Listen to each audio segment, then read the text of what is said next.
It's a part of Gaza where people should have felt relatively safe.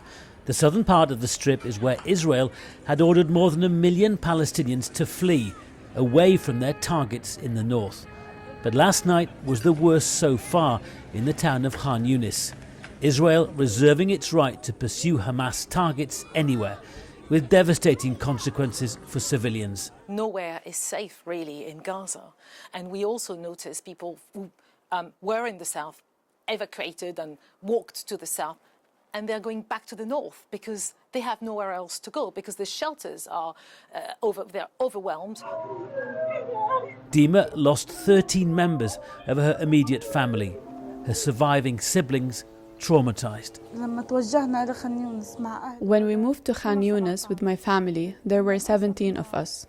Then we became 4. I can't understand how just the 4 of us will live and how we will return to our home in Gaza City after 17 of us used to live together.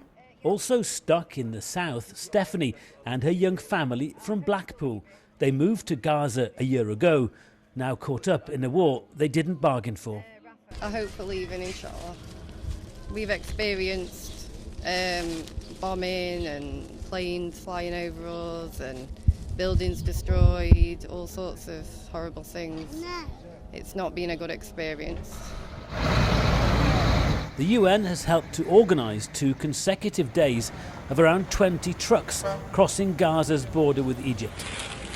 Hopefully another today carrying basic medicines and food aid, but a lot less than the 500 daily trucks the UN says are needed. After more than a fortnight of bombing that has reduced parts of Gaza to rubble, Israel's army is ready for the next stage, the anticipated land invasion of Gaza to completely eliminate Hamas as a future threat to Israel. We are using all the time available to us to improve our readiness and our ability to carry out the ground maneuver in the best possible way. Israel's allies support its right to self-defense, but global leaders coming here emphasize the need for restraint, concerned about a wider regional conflict. And while Prime Minister Benjamin Netanyahu won't want to seem indecisive over his vow to crush Hamas, he does have other considerations. With more than 200 Israeli and international hostages being held by Hamas in Gaza, some of their relatives want the Israeli government to make a deal.